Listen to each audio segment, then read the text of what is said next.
Good afternoon, dear students. Now we were doing the story "Grief" by Anton Chekhov. We already completed Unit 3, and now we have to continue with Unit 4. Let's see what happens in the rest of the story. As I already told you that it's a story about Iona. He was a cab driver.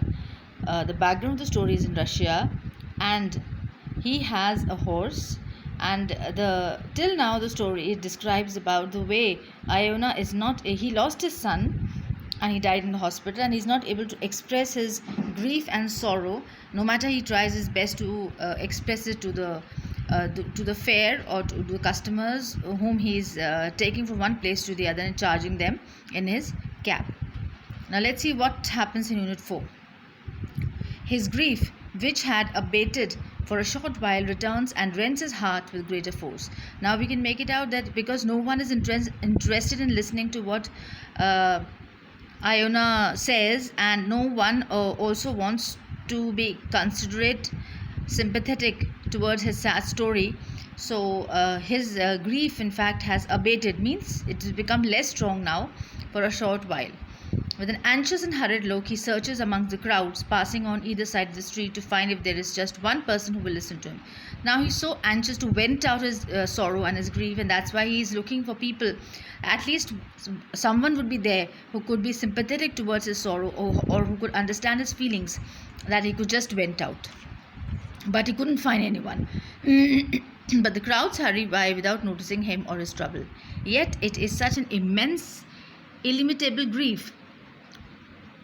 Should his heart, illimitable means without limits, should his heart break and the grief pour out, it would flow over the whole earth, it seems, and yet no one sees it. So again, another problem that's coming on in the mind of Ivan, that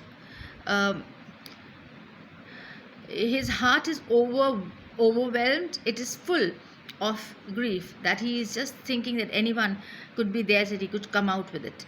It has managed to conceal itself in such an insignificant shell that no one can see even by day and night. So now he is able to hide it in such a shell that no one can easily guess or make it out what exactly is going on in Iona's mind. Iona sees a hall porter with some sacking and decides to talk to him. Friend, what sort of time is it? Yes, past 9. What are you standing here for? Move on. Iona moves on a few steps, doubles himself up, and abandons himself to his grief. He sees it is useless to turn to people for help. Now he tries to find out people in a very innocent way so that he can just tell them about the grief. But he finds that everyone abandons him for the moment. No one has even a small little time to give to Iona, or even just a few minutes to just sit with him and listen to a story. He sees it is useless to turn to people. In less than 5 minutes, he straightens himself, holds up his head as if he felt some sharp pain, and gives a tug at the reins he can bear no longer. So now, this is the physical. Now, we can make it out that Iona is able to experience both the physical and the emotional pain.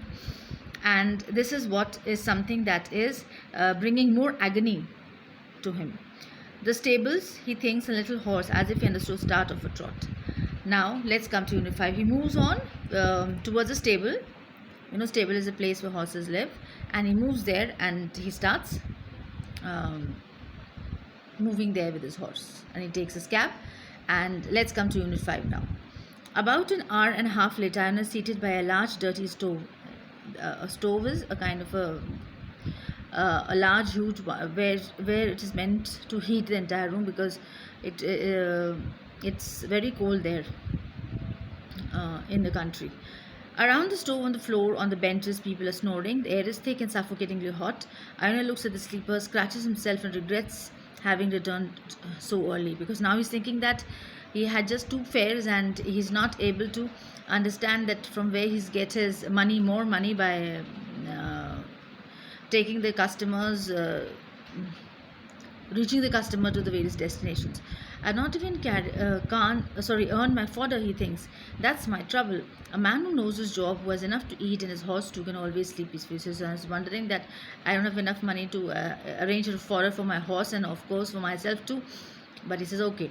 Then a young cab driver in one of the corners half gets up, runs sleepily, and stretches towards a bucket of water. Now again he just sees another cab driver, and then he just asks, he just tries to be become pally with him and asks, do you want to drink? Do you want to have a drink? And he says, don't I want to drink? And he's half asleep, so he is not able to get a good reaction from him. That's so. Your good health. But listen, mate, you know my son is dead. Did you hear? This week in the hospital. It's a long story. So now he just thinks that because just he just got up and he just mumbled. So he'll be in a condition to listen to the whole story of his dead child. But Iona looks to see what effect his words have, but sees none. So now he feels that no effect of his words. The young man again had went off to sleep. So now Iona sighs. Again he scratches his head. And just as much as the young one wanted to drink, the old man wanted to talk. So it will soon be a week since his son died, and he's not been able to speak about it properly to anyone. These are the feelings coming to the mind of Iona. He's not able to talk to anyone about his grief. But then he realizes, oh, one must tell it slowly and carefully how his son fell ill, how he suffered, what he said before he died, how he died. One must describe every detail to the funeral and the journey to hospital to fetch the